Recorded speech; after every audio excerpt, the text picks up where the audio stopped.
Merci. Madame la ministre, oui, désolée, je dois laisser la parole à... Il faut vraiment tenir compte de la réalité du terrain aujourd'hui. Les étudiants ont faim, les étudiants ont de la difficulté à joindre les deux bouts. Il y a des demandes spécifiques qui sont faites. Clairement, l'argent ne se rend pas adéquatement à ceux qui en ont le plus besoin. Et ça, Madame la ministre, ça devrait être c'est une malheureusement tout le temps qu'on a. Je cède maintenant la parole à Madame la députée de Terrebonne pour 13 minutes. Merci beaucoup. Merci, Madame la ministre. Enchantée.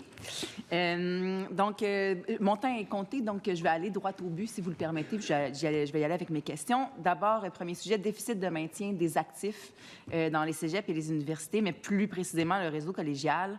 L'an dernier, la vérificatrice générale a brossé un portrait accablant de l'état des infrastructures dans le réseau collégial. On s'attendait, dans le milieu, là, et légitimement, à un réinvestissement, mais votre ministère a plutôt annoncé que vous alliez changer la grille d'évaluation des actifs. Les cibles actuelles de votre gouvernement prévoient que 70 des immeubles du réseau collégial et 75 de ceux du réseau universitaire vont être dans un état satisfaisant au 31 mars 2026. Ça, c'est dans moins d'un an. Puis vous avez dit aussi que votre ministère allait réexaminer ces cibles-là avec la nouvelle méthode d'évaluation. Ma première question pour vous, est-ce que vous vous engagez à ne pas revoir à la baisse les cibles d'entretien des infrastructures collégiales et universitaires? Merci beaucoup pour cette question très pertinente. En effet, c'est pas pour embellir les chiffres qu'on fait ça. Là. Mes collègues dans d'autres ministères ont procédé au même exercice. Puis cet exercice nous est demandé par la VG elle-même de revoir les méthodes de calcul. Donc, c'est une des recommandations que la vérificatrice générale nous a demandé de faire. Donc, c'est la raison pour laquelle on a annoncé qu'on allait revoir la méthode de calcul pour l'ensemble. C'est une méthode de calcul qui est désuète. Juste pour vous donner un exemple, la méthode de calcul actuelle intègre, si vous voulez, certaines mesures ou certains aspects. Mettons qu'on va intégrer un stationnement, puis le stationnement aura la même valeur qu'une salle de classe ou une cafétéria à l'intérieur d'une bâtisse en termes de maintien d'actifs, alors qu'il faut probablement essayer de prioriser certaines choses. Mais c'est pour vous dire que la valeur de certains morceaux de la bâtisse, c'est-à-dire que ce soit le stationnement...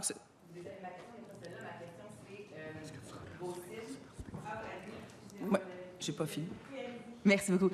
Donc, ma question, c'est vos cibles, 70 des immeubles du réseau collégial et 75 de ceux du réseau universitaire doivent être dans un état satisfaisant d'ici le 31 mars 2026, dans moins d'un an.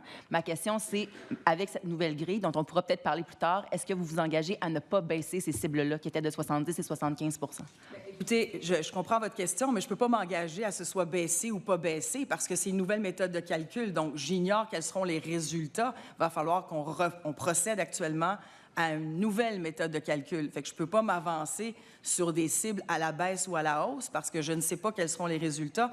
On revoit toute cette méthode de calcul-là. Donc, vous comprendrez que je ne peux pas aujourd'hui vous dire si la cible, elle va diminuer ou elle va augmenter. Je ne le sais pas. Ce que je vous dis, c'est qu'on revoit cette cible-là. Ça fait partie des recommandations qu'on fait de la VGQ. D'ailleurs, il y a plusieurs recommandations qu'on a déjà mis en place, puis on avait mis en place des recommandations de la VGQ bien avant le rapport de la vérificatrice générale. Donc, ça fait partie du lot des recommandations. Madame la députée. Merci. Donc, qu'est-ce qui a été fait d'ici là? Parce que là, on s'entend que 31 mars 2026, c'est demain matin. Donc, qu'est-ce qui a été fait dans l'entremise pendant qu'on revoit cette grille-là? Qu'est-ce qui a été fait pour mettre à jour les infrastructures et s'assurer au moins de se diriger vers ces objectifs-là qui étaient prévus? On travaille sur les infrastructures depuis le tout début quand on est arrivé. Là, je vous rappelle que quand on est arrivé, là, les budgets en infrastructure, en enseignement supérieur étaient de 5 milliards. D'ailleurs, je vais vous montrer un tableau qui est très, très éloquent. J'aime bien les tableaux, moi aussi. Mais alors, quand on est arrivé, les budgets en infrastructure étaient de 5 milliards. On les a augmentés à 9 milliards. Ce budget-ci, là, ce budget en infra, là, en 25-26, j'ai 1 milliard additionnel. Fait qu'on va continuer de travailler avec le réseau collégial et le réseau universitaire. Merci beaucoup. Je vais passer à un autre sujet, faculté de médecine dans les universités du Québec. Les recteurs des universités du Québec sont tous alignés dans une même volonté, on le sait depuis plusieurs années, celle de créer une faculté de médecine décentralisée au sein du réseau public d'université. Ils y travaillent depuis plusieurs années. Il y a un projet qui a été déposé et qui n'attend que l'aval de votre gouvernement. Donc, j'aimerais savoir si vous, Madame la ministre, vous êtes en accord avec le principe, soit que les médecins omnipraticiens et spécialistes soient formés au sein du réseau des universités du Québec. Est-ce que vous êtes pour? Bien, écoutez, c'est une question très pertinente, puis j'ai l'occasion d'en discuter avec Alexandre Cloutier, qui est le président de l'UQ à quelques reprises. D'abord, on a 4 facultés délocalisées, c'est-à-dire il y a 4 facultés de médecine, et les 4 facultés de médecine au Québec ont des départements délocalisés déjà qui forment des médecins en région, que ce soit en Outaouais, à Trois-Rivières. Les 4 facultés sont délocalisées, puis on les suit de très près, puis c'est d'ailleurs l'engagement qu'on a pris au dernier mandat pour être capable d'avoir 600 médecins de plus. D'ailleurs, c'est une cible qu'on va atteindre avec nos facultés de médecine. Si je reviens à la faculté, au programme de médecine que l'Université du Québec veut déployer, bien, on est en discussion avec eux. L'Université du Québec travaille actuellement là-dessus. Je pense que c'est un projet qui mérite notre attention, mais c'est un projet aussi qu'il faut bonifier, c'est-à-dire on est encore au stade très embryonnaire. Alors, toute initiative qui nous permettrait d'augmenter le nombre de médecins de famille en région, j'y suis pas fermée. Puis M. Cloutier est très au courant de nos intentions là-dessus. Mais Merci, comme je vous dis, Madame on a la 4 ministre. facultés. Madame la députée, oui. Merci. Est-ce que vous êtes d'accord avec le principe que les universités du Québec puissent développer un réseau décentralisé, une formation décentralisée pour les médecins? Comme je le disais, il y a déjà des facultés délocalisées où on a, c'est-à-dire certaines universités de l'UQ participent déjà à ces facultés décentralisées. Maintenant, est-ce qu'on peut en faire plus pour aller chercher davantage de médecins de famille? Peut-être, si on a un bon projet qui se tient. C'est des projets qui évidemment, prennent énormément de temps à déployer. C'est beaucoup de ressources, d'argent et surtout de temps, puis ça dépend aussi du fédéral dans ce temps-là. Merci, Madame la ministre. Merci Madame beaucoup. la députée. Merci. Rémunération des stages, vous le savez, c'est un sujet qui est extrêmement cher au cœur du Parti québécois. Votre gouvernement s'est engagé à plusieurs reprises, là, soit par des votes de motion ou même par des annonces là, qui nous ont donné espoir, finalement, que les stagiaires étudiants du secteur public seraient tous rémunérés. Donc, ma première question, est-ce que vous pouvez nous dire si, à la rentrée 2025, les étudiants stagiaires de la fonction publique vont enfin être rémunérés? Bien, écoutez, je vais être transparente et très franche, puis je l'ai dit déjà à plusieurs reprises. Là. On a fait des choix. C'est vrai que j'avais l'intention de rémunérer les stages. On ne les rémunérera pas, puis je n'arriverai pas à l'automne avec la rémunération de stage. Puis ça, je pense que tout le monde sait très bien qu'on a fait des choix qui sont nécessaires. Puis on est venu bonifier substantiellement les conventions collectives, donc bonifier en santé et en éducation essentiellement les conditions de travail, la rémunération aussi, donc les conditions de travail et les salaires. Donc, les jeunes qui finissent en éducation ou en santé vont être capables de bénéficier d'un salaire et meilleur salaire et des conditions de travail, évidemment, beaucoup plus aptes, beaucoup plus efficaces, de meilleures conditions de travail. Fait que pour moi, on a bonifié l'AFE. On vient répondre à des enjeux extrêmement importants en termes de PQI aussi, en termes de logement puis de loyer. Ça aussi, ça fait partie du soutien qu'on accorde aux étudiants. Mais en ce qui concerne la rémunération de stage, je vous l'ai dit, on a fait des choix et des choix importants et nécessaires dans le contexte actuel. Très bien. Fin des bourses perspectives. Donc, on le sait, en février, là, vous annonciez la fin du programme qui n'aurait pas livré les résultats escomptés. C'était pourtant, pour beaucoup d'étudiants à l'université, au cégep, dans des formations de pointe, on le sait, un coup de pouce financier qui était très important. J'ai reçu de nombreux messages à ce sujet-là. J'aimerais savoir c'est quoi le plan maintenant. En fait, là, on a mis fin aux bourses perspectives. On a eu l'opération main-d'œuvre aussi, qui n'a pas été un succès, qui n'a pas atteint ses cibles. Est-ce que vous pouvez me dire comment vous comptez, en fait, assurer une hausse des inscriptions dans ces projets-là, dans ces programmes-là de pointe à forte demande? Puis est-ce qu'il y a une politique qui est en préparation là, suite à l'annulation des bourses perspectives? Bien, en fait, les bourses perspectives, puis j'aimerais vraiment qu'on corrige le tir un petit peu. Les bourses perspectives avaient un début puis une fin. C'est un programme incitatif. C'est pas un programme en soutien, mais c'est un programme incitatif pour qu'on puisse inciter les étudiants à aller dans certains programmes qui étaient en pénurie de main-d'œuvre, qui avaient été identifiés à l'époque par le ministère de l'Emploi puis par plusieurs ministères concertés. Et il y a plusieurs mesures en OPMO, donc en main-d'œuvre, qui se poursuivent. Pour ce qui est des PBPQ, les bourses perspectives, on continue de financer à la hauteur de 500 millions. Il y a 500 millions qui sont accordés en ce moment à tous les jeunes qui doivent poursuivre. Donc, tous les étudiants qui ont accès à cette bourse, la bourse va être maintenue jusqu'à la fin de leur parcours. Pour les autres, il y aura la bourse Persévérance. On vient réintégrer la PBCF qu'on appelle, donc la bourse Persévérance et Réussite, où la grande majorité des programmes qu'on retrouve dans les bourses perspectives vont se retrouver aussi dans le programme de bourse Persévérance. On va continuer notamment à travers des bourses.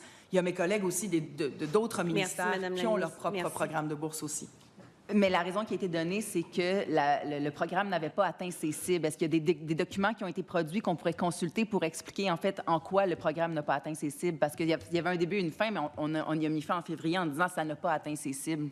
En fait, il y a certains programmes, il y avait des effets inégaux. Ce pas des programmes qui n'ont pas atteint des cibles. Il y a eu des effets inégaux dépendamment des programmes. Donc, en santé, en éducation, ça a été un petit peu plus difficile parce qu'on était en pleine négociation de convention aussi. C'est des métiers, entre guillemets, encore un peu mal aimés. C'est pour ça qu'on mise beaucoup sur la valorisation de ces professions-là. Ceci dit, il y a d'autres programmes qui ont fonctionné. En TI, en génie, ce sont des programmes qui ont fonctionné. Puis en TI, à la limite, on a eu beaucoup plus d'augmentation de cohortes. Et donc, je ne veux pas non plus qu'on forme des chômeurs. À un moment donné, il faut aussi suivre, suivre un peu l'évolution du marché de l'emploi. Puis c'est ce que je fais en collaboration étroite de manière mensuelle avec ma collègue à l'emploi. Merci. L'intelligence artificielle générative a pris tout le monde par surprise en 2022. Ça n'a pas été long que les étudiants ont trouvé ça très utile pour les aider dans leurs travaux universitaires. La Concertation nationale en IA devait produire ses recommandations en avril. Finalement, ce sera plutôt à la fin de l'été. Donc, juste avant la rentrée des classes, est-ce que vous avez l'intention de laisser connaître les orientations qui vont être prises avant cet été pour laisser le temps au cégep et aux universités de s'adapter? Écoutez, ça, c'est vraiment un enjeu qui me tient à cœur. C'est un enjeu qui bouleverse évidemment le monde de l'enseignement supérieur. Là. Tout le monde s'entend là-dessus, puis ça a été vraiment un effort concerté. Tout le monde a été consulté, on l'a fait de manière concertée, que ce soit avec les étudiants, avec les profs, avec les syndicats. C'était à la demande de tout le monde de faire un comité, puis c'était un peu la recommandation aussi du Conseil supérieur d'éducation à l'époque qui nous avait suggéré de faire un comité puis une concertation un peu à travers tout le monde. C'est ce qu'on a fait. Les travaux ont commencé en octobre. C'est vrai qu'il y avait un échéancier du mois d'avril. On a repoussé légèrement l'échéancier pour être sûr de faire les choses convenablement. Il y a plusieurs discussions qui ont eu lieu, plusieurs échanges qui ont eu lieu. Moi, j'ai demandé à ce qu'on fasse l'inventaire de tout ça puis qu'on puisse produire éventuellement un guide pratique. Évidemment, je mets beaucoup d'efforts pour que ce soit fait pour l'été, mais moi, j'ai bon espoir que les établissements d'enseignement supérieur vont pouvoir mettre la main là-dessus avant de commencer l'année suivante. Ceci dit, il ne faut pas penser qu'il n'y a rien de fait depuis 2 ans. C'est-à-dire depuis qu'il y a eu la mise en place de ChatGPT puis toutes les logiciels qui ont été développés puis qui vont à une vitesse grand V, les établissements d'enseignement supérieur eux-mêmes ont développé aussi des remparts, des garde-fous, puis ont déjà à l'intérieur de leur propre guide, puis de leur propre code d'éthique, puis de discipline, puis de plagiat et tout ça, eux ont été capables de rentrer aussi certaines balises pour éviter qu'il y ait des cas de plagiat. Mais oui, il y a des cas de plagiat, on ne le niera pas. Ceci dit, je pense que les établissements d'enseignement supérieur sont quand même très bien préparés. Merci. Il reste 1 minute, Madame la députée. Parfait. Si vous avez déjà des étapes de franchie, est-ce que vous avez pensé à peut-être produire un rapport intérimaire?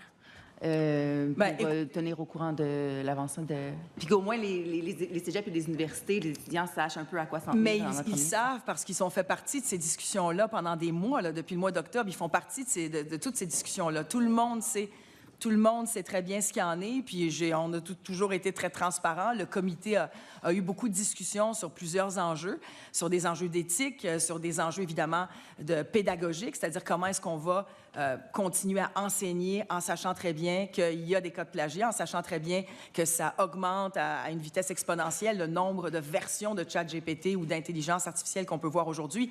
Mais ceci dit, il y a des avantages et des inconvénients à tout ça.